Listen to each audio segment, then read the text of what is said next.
All right, we're here with Sir Llya. Llya, Yes, right? llya. Of Ural Motorcycles. First of all, I'd like to welcome you to the Philippines. It's his first time, so we'd like to thank you for being here and bringing this beautiful, I should say, work of art.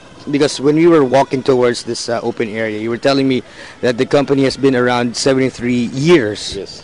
So let's right. talk about the Ural Motorcycle. Let's talk about Ural. How did it start? It started at the very end of 30s when Soviet government find out that the German army is getting BMW motorcycles with the sidecars.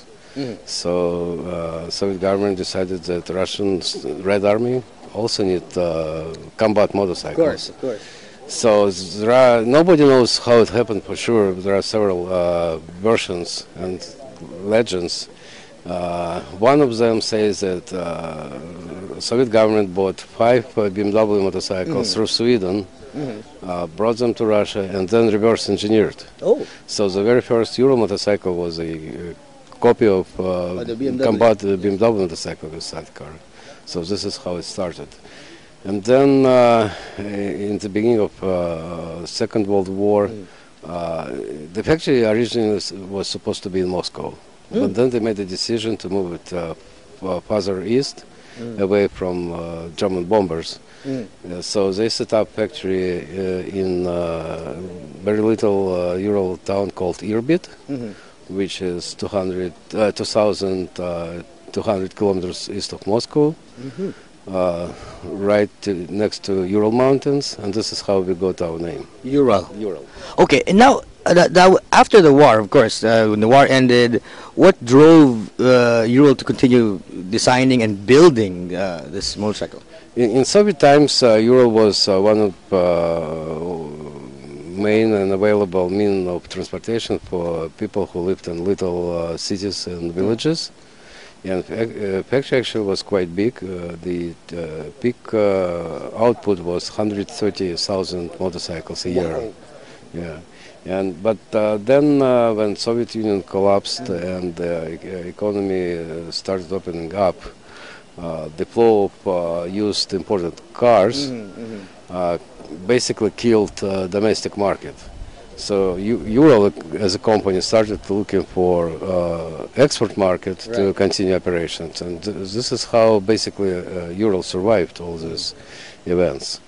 Okay, now it's fast forward to 2014. You decided to bring it to the Philippines, but before bringing it here, you've been already distributing and selling the motorcycles in pretty much the rest of the world. Yes. What drove you to bring it here in the Philippines? In general, we are looking to Southeastern Asia as one of the fastest growing markets. Yeah, we think we have a potential here.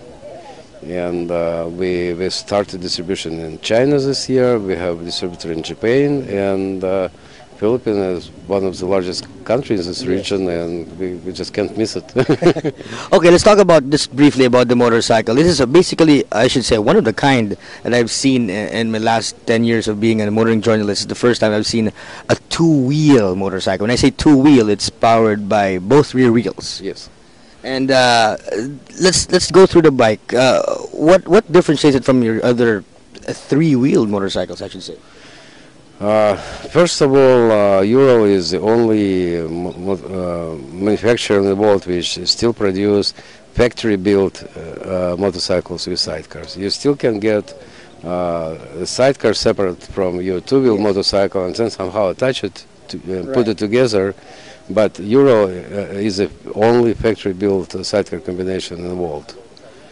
And then we have some other unique features. One of them is engageable sidecar wheel drive, which basically turns road motorcycle to ATV. Wow. 4x4. 4x4, basically, and off-road, capable to go off-road. Yes, it's unstoppable. It can go through snow, it can go through mud, it can go through water, whatever. Okay, and I also understand you are basically you have improved it so much that there is no other motorcycle like it around. Yes, about 10 years ago, we started replacing components with the best components we can find, and we are now using components from over, I would say, 15 countries. You can see Brembo brakes in front. You can see Japanese-made carburetors. You can see Denso carburetor, alternator, and Sachs shock absorbers. A lot of best components available for motorcycles can be found on our motorcycle. Okay, lastly, how do you see the Ural motorcycles in the years to come? Well, I think sidecar motorcycle will continue to be a niche motorcycle, but we are hoping that we will be able to grow this niche, and I don't know, 2 times, 3 times, 4 times. It's all depends on how actively we'll be promoting the brand and this lifestyle, basically. All right, so thank you so much, and congratulations, and welcome to the Philippines. Thank you. Welcome to the Philippines, Ural Motorcycles, only here on Stoplight TV.